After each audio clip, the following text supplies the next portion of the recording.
tennis court, which I use as a warm-up jacket. And I'm looking for a partner, and I felt a tap on the shoulder, and he said, "Who did those drawings?" And I said, immediately, I wouldn't even turn around. Immediately, I did it. I thought I was going to be arrested. I didn't remember what I drew in the back. And he said, "Well, they're pretty good." And he introduced himself, and then Bob Kane had just finished the first issue of Batman, the Detective Comics. And so we got to be friends, and he showed me immediately the first Batman, and which I wasn't terribly impressed with. Now, why do you say that? Why not terribly impressed? Just I just said.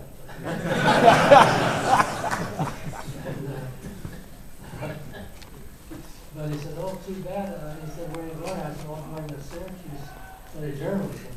He said, "Well, if you're understanding New York," he said, "I need help on this Batman. There's just myself and a writer." In fact, I'm not even sure he said writer. And I was making, I think, $25 a week in selling ice cream. He said, "Oh, you could make just $25 a week." And well, that sounds better than ice cream. So I called Columbia to see if my application was still good, which it was.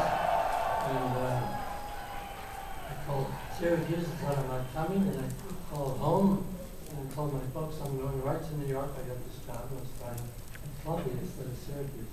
And I didn't know how to get to New York, just an epilogue of the story.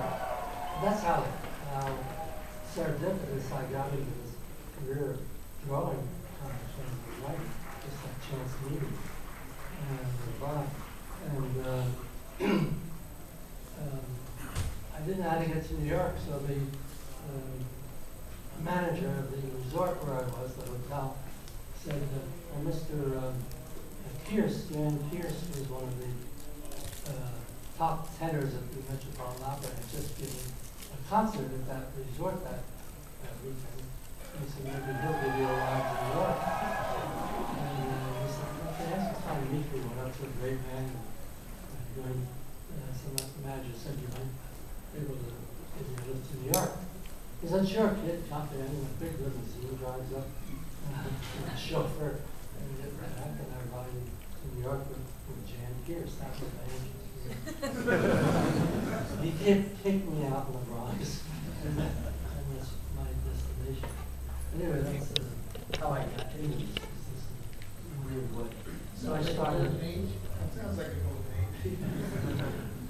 So I started writing a candle at both ends, going Columbia sometimes at the day and sometimes at night. I switched back and forth, and so I was doing. Started thinking back and lettering and contributing ideas to the script, and then within the, I guess, first 6 months, I began to draw final stories. So that was my introduction. Okay, actually, that brings me to my next question, which actually definitely goes to John, for the other panelists, and that is, tell us a little bit about, because I'm sure the audience is very interested, about the working relationship and the sort of the give and take that when you started working on Spider-Man between you and Stanley, like how did that, what was that process like? The first thing I got to do is talk about accidentally getting in on the business. That accident story is the same as mine. I met a fellow graduate of mine from art school, industrial art, which is now the School of Art and Design. And he asked me if I would ghost the story for him. And I was making $21 a week for him. I was an office boy, delivery boy. I was touching up art on occasion, but I would do it packages too. But I got more money ghosting for my friend in 2 days than I get for a week of work running around all over Manhattan delivering packages. So the next thing I knew, I retired after 60 years doing comics. I never got out of it. I never got off that track. I kept telling my wife after 5 years, get a few dollars in the bank, I thought it was a legitimate business instead of comics. And it never happened. And fact is that almost all of us got accidentally into the business. It wasn't even the business, it was actually, I always regret that I wasn't in that generation. I always felt that they were the pioneers and they didn't have anything to follow. They created, they made their way through the industry. I had a model by the time I got into 1949, which was like 12 to 15 years after the comic business started. They had already broken all the ground. All I had to do was plant seeds and let it grow, you know? So that's the reason that I'm in the comic business. It was an accident with me too, and slowly but surely I just never was out of work in comics, maybe 2 weeks, 60 years. So working with Stan on Spider-Man is somewhat the same as Jerry's situation.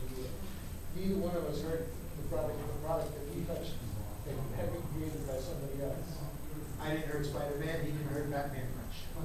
I think we all know about Batman. Everybody in this room probably knows about how much Jerry had to do with Batman.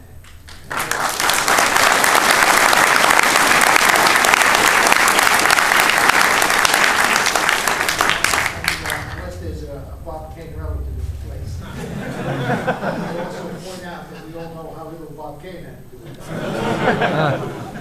Now, I'm sorry, I don't mean to be mean. I just don't like to see people say that we inked Batman and created we did a little bit more than that. I think the fact that Batman is still going has a great deal to do with what Jerry did. And I'd like to think that maybe the fact that Spider-Man is still going is partly because of what I did. So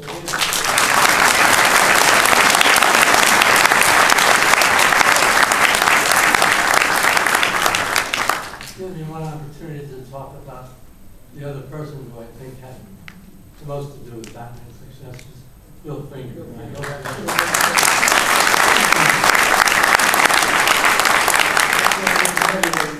About the writing.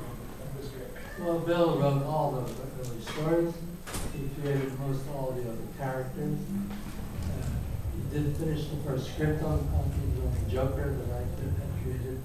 Did the Riddler. He created the whole mythos of Batman, the backstory. Contributed to the design of the costume, and it was his idea to do. Although I read once, I think it was quoted that he didn't think of adding the Boy Robin. I know he did because I was there when he first started adding the Boy Robin, which I did name and find his costume. But Bill became my mentor in comics. That's when I was 17, 18 when I started with him. I'd never been to New York, and I had this little room in the Bronx. And he took me to the Metropolitan Museum for the first time, MoMA, to the avant-garde theater, tracking down old films. He really exposed me to everything, all the major influences in my life academically. And he was the inspiration, my inspiration in the comics. And of course, he was very helpful in my writing because I wanted to be a writer and wanted to be a journalist.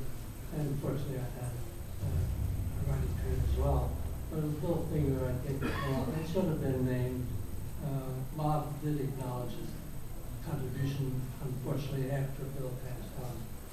But it should have been created by Kane and Finger, just as Siegel and Schuster created Superman.